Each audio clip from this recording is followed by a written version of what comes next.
got it? I got another one. That's just plain poppycock.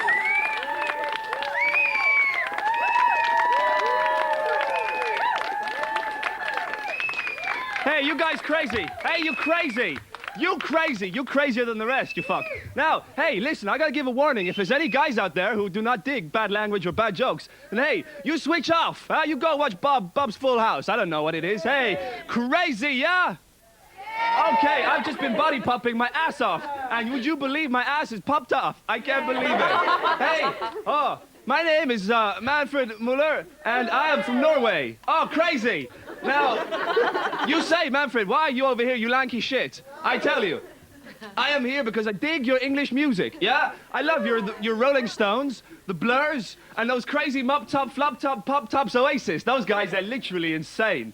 But I'm also here to find and introduce some crazy acts. Are you ready for the first crazy act? Yeah!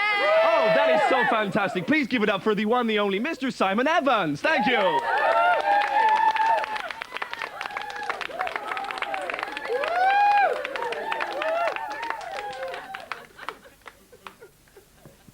Something funny, is it? Good evening. My name is Simon. People often ask me where I'm from, and I usually ignore them.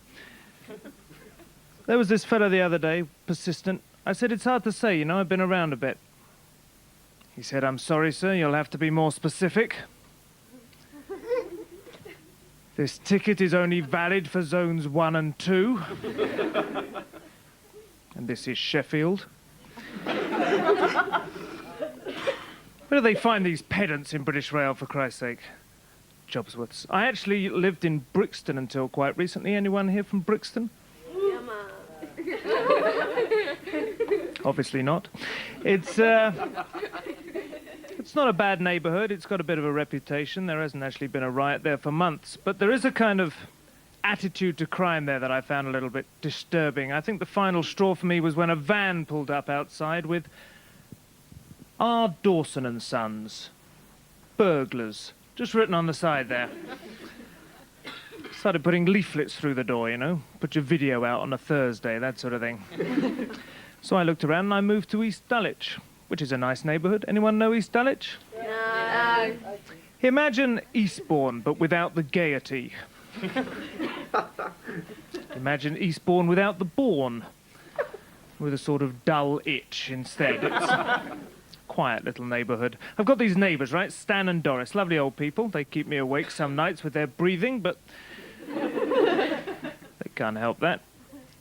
52 years they've lived there. 52 years. I said to Stan, 52 years, mate. You must have seen a few changes in that time. He said, nope. That sort of neighbourhood. I kind of like it, though, and I like moving. I found some things I hadn't seen in a while. Found a letter from an old girlfriend. Said, Dear Simon, I'm leaving you. You anally retentive arsehole. Now, I have this letter filed under R for rejection in the correspondence files, brackets romance. But it wasn't until I took it out the other day that I noticed she'd actually misspelt anally. 2 L's in anally, and she'd put 1. So, I had the last laugh there after all. Actually refiled that under I for illiterate. And R was getting a bit full anyway, as it happens, but I get chucked for the most ridiculous reasons. There was a girl I went out with for exactly 1 week. She said, I'm leaving you. I'm fed up with all these things you keep putting on your dick. I said, for Christ's sake, this is the 90s. We hardly know each other. Got to wear condoms. It saves sex. If you don't like the flavour, say something. I can change. Said, I'm not talking about condoms. I'm talking about things you put on your dick. Too much importance, too much emphasis. Very clever, I thought. I can use that. And I have. So once again, I have the last laugh. And I'm not bothered anyway. I'm actually in a very fulfilling relationship at the moment. I have a beautiful new Japanese stereo. very good at oral sex. Well, that's about all from me for this evening. You've been lovely. Enjoy your show. Good night.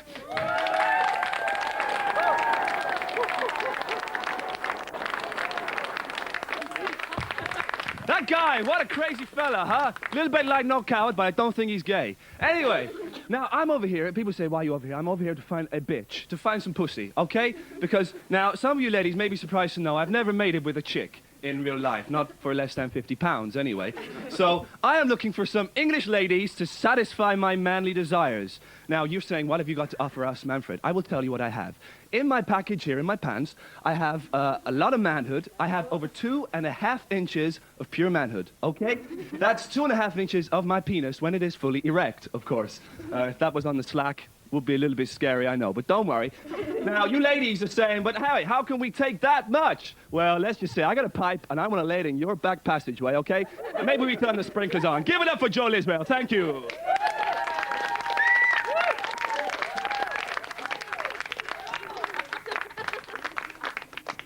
Hello, how you doing? Hey. Yeah, you having a good time? Yeah. I'm actually from Brixton, so it's quite funny, the last guy. But I kept quiet, yeah? Do you watch much TV? Did you watch TV on Monday night? Yeah. Did you see the Dark of the Sun? No? Basically, it was a typical stereotype sort of 60s film where they had a sort of a white hero and the black guy got shot. It always happened in the 60s. You always had these films where, like, as soon as a black guy came on the film, he was shot. You didn't even get to see him, he was shot. And I'll be there sitting in the front room saying, Mom, Mom, Mom, Mom, Mom, there's a black guy on TV, and by the time she come downstairs, he was dead. And what's changed now? Well, a lot's changed now, because black actors, we get better parts now. We actually got, we can do, Crime Watch. Yes, anyway, this film was called Congo. It was set in West Africa, by the way. And it had this guy, this white hero, you know, this Tarzan-looking guy with a jawbone of an asshole, you know. I don't know, something like Samson would grab and just kill 1,000 Philistines with or something. He had a wicked jawline and everything. And he was a good actor and everything. And the co-star was a guy called Jim Brown, who was 7 foot. And anyway, what happened in the end was, like, everybody died, so fuck it. Why am I even talking about it? Why am I even talking about it? I grew up in a very poor family. I always stretches it. I mean, we were so poor, we didn't have underpants in school. We couldn't afford underpants. So, and my mum cut out our pockets as well, you know. Because she said the other kids was jangling their coins and stuff, you know, might intimidate us. So she cut out of our pockets. And so the only thing we had to jingle was our balls, you know, in our pockets. So we would jingle them and stuff. But as a kid, you know, growing up as 14, you would always get hard-ons in class. I mean, men. You mean men? Men. Yeah, I mean men. You would back this up. I mean, at 14, you would get hard-ons all the time. Oh, yeah. But the only difference is now with the hard-ons you would get in school. I mean, when you're 14, the hard-on you get, you never get that hard-on again. It's so hard. So I mean, ladies, go for 14-year-olds because it is real. I used to chuck up bath towels and catch it. It never used to go past 60 degrees. But anyway, we're not talking about hard-ons here. But anyway, yeah, we used to, and the thing is, when you get hard-on most in school, and you can imagine me, no pants and a hard-on, yeah? And no pockets, yeah? So obviously it would come round here and just poke out my pants. Yeah, which was embarrassing, you know. But it was even more embarrassing is when a teacher asked you to come up and do something, a sum, at that particular time, and you say, a sum, okay. And then you would get up and she would say, Joel, take that eclair out your pocket and come up here. And I wouldn't really know at this time, right? I would just get up anyway, you know. And she said, and you take it out of your pocket, and then she would try to grab it a few times, and she would try and grab it, and before you know it, she squashed the eclair. And I've got this thing going, you know, I mean, teachers and stuff. And I remember this girl came up to me because I had a reputation by then, you know, as the eclair boy. By then, and this girl walked up to me and she says, would you go out with me? And I said, oh, what would your mom say? And she said, oh, my mom don't mind me going out with black guys. And I said, well, no, how would you feel about me two-timing her? I never really got on with my mom because my dad kept pushing me off, stuff like that. Yeah, I remember at school, they also always say, pull your weight, and I was really, what are they talking about? Pull your weight. I mean, what sort of education's that? I mean, what do you want to fucking pull your weight around? I mean, that's a bit... by the way, I'm available for children's parties, so if any... I'll see you. It's been a good crowd. Good night.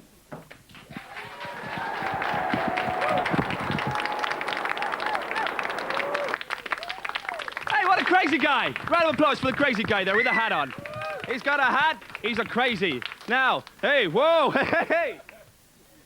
We just been given a porn film. Hey, we're crazy in live TV. We got porn on the go. Please come back, we got 2 more acts, and I don't know what, in part 2 of Hey, is Stand Up Live. Thank you.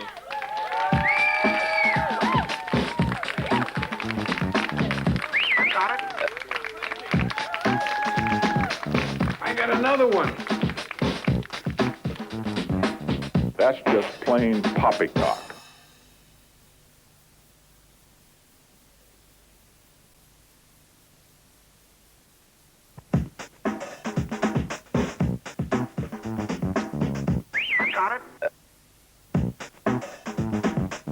I got another one. That's just plain poppycock. Hey! You're crazy! You're crazy! Oh, yeah! You're crazy, you're crazy, you're crazy, you're crazy. Okay, yeah, right. Okay, welcome back. It's part 2 of Girl Girl Mug Runchin' Live. Only joking. Stand Up Live with crazy fucks, yeah? Huh? Yeah. Only for limited periods, it would appear. But hey, now, a lot of chicks say to me, they say, what are you into? And I say, this is what I'm into. I'm into what we call in Norway, the showers de golden, or as you call it in England, the golden showers. Now, if you don't know what this is you have your naked lover on the floor, and you urinate all over their body. And I find that quite arousing. People say, it's art, it's art. And people say, how can it be art to piss on a lady? And I say, well, if you imagine the lady's body as a canvas, your stream of piss is your paint, and imagine yourself be a crazy artist, I don't know, Picasso or someone like that, and you can do trees, and you can do sunsets. If you want a darker color, that's a whole different kettle of fish. You gotta talk to your lady about that. But coming up, a guy who knows all about piss and shit, because he does it every day, it's Paul Vagg. Give it up, yeah.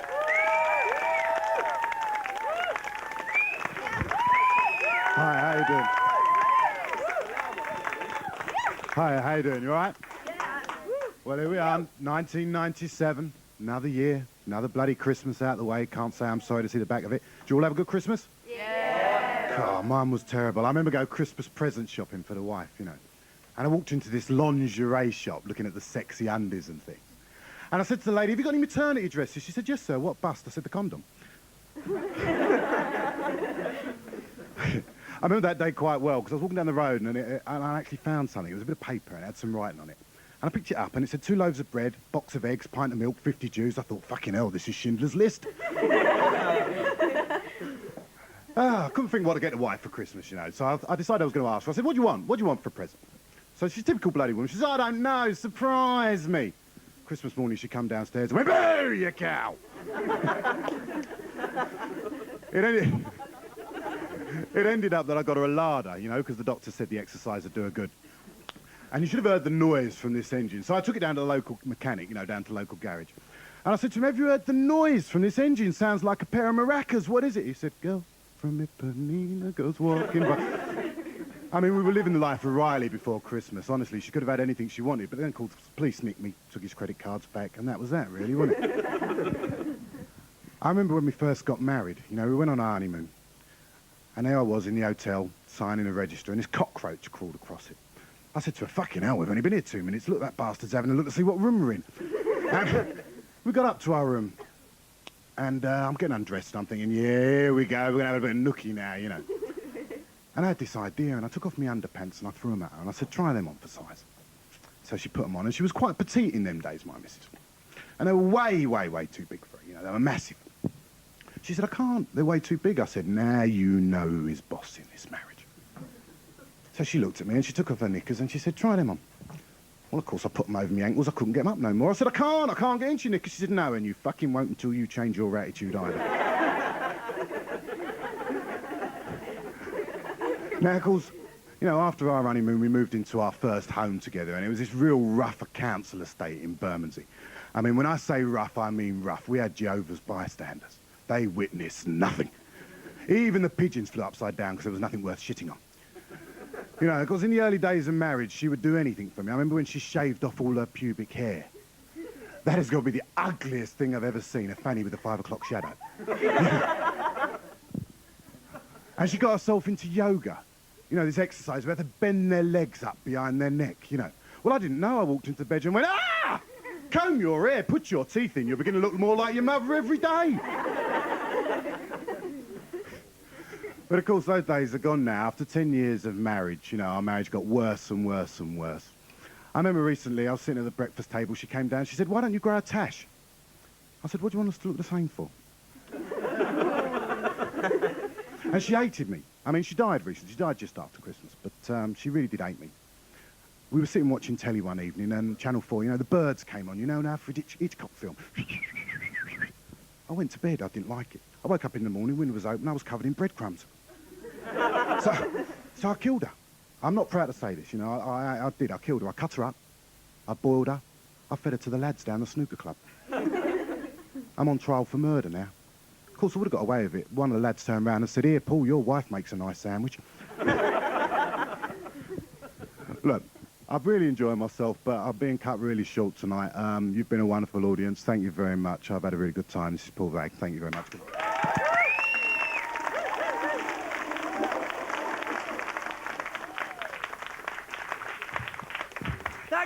So hey, this guy just come on, he admits he commit murder, and you just applaud him? He's funny guy. He kills his wife. You guys are crazy. Paul Vagg, crazy character there. Give it up for Paul Vagg one more time. Or he might kill me. I don't know. Hey. No, you would not believe this. I have been in this country for 5 days already, and so many times people come up to me and say, hey, you, lanky shit, why don't you fuck off? And it's crazy. I love England. I love your English sense of humor. You guys are great. You got your finger on the pulse, and you're tapping away. You got the blurs and the oasis. You're all crazy and high, and I don't know what, you know. Anyway, so the ladies, I'll be giving out my number later on if you want to take part in my own personal show. Give it up for the last act. He's not very good. Justin Waite.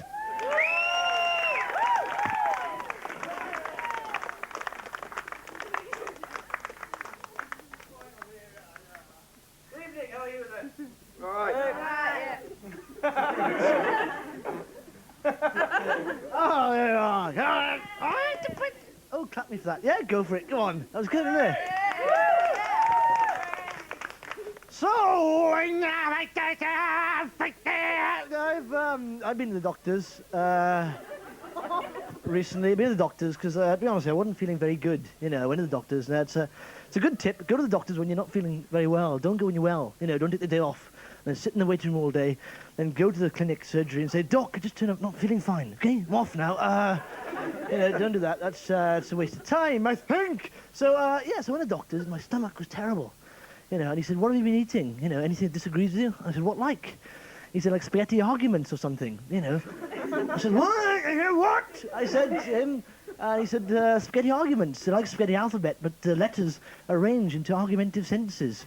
So when you eat them, they disagree with your stomach, you know. And but my doctor's good, you know, he's good, but confused. He walks with a lisp, talks with a limp, you know, and I said, I don't know what you're talking about. I don't know what you're talking about. You know, I said to him, and he said, well, have your bowels moved? I said, I hope not.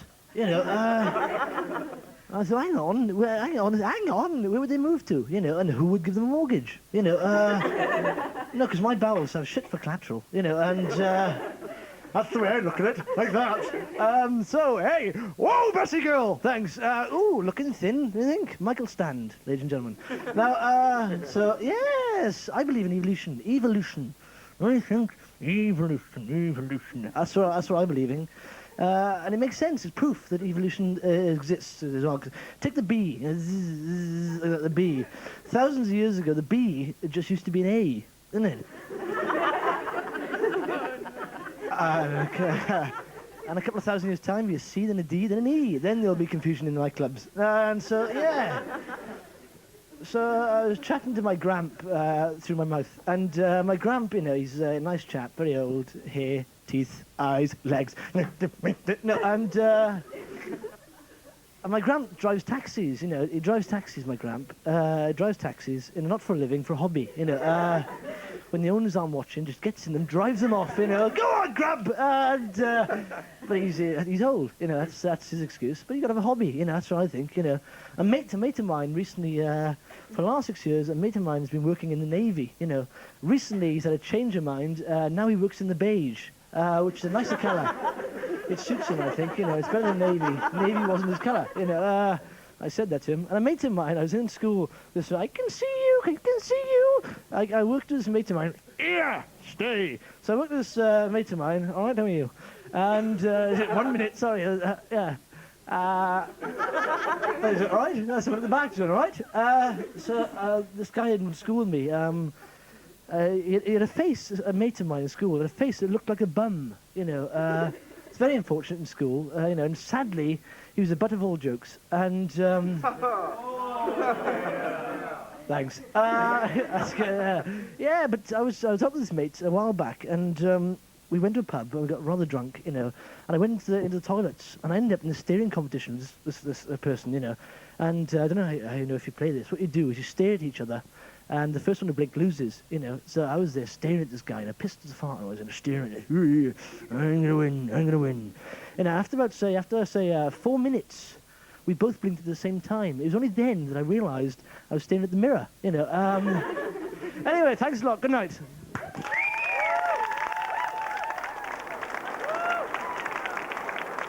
Hey, that guy! He literally insane. He tried to fuck my ass earlier on. Anyway, if you want to take part in the show, either as a member of the audience or as one of the crazy guy acts with their breasts out, then phone 0171 293 3900 0171 293 3900. My name's Manfred Miller. Good night.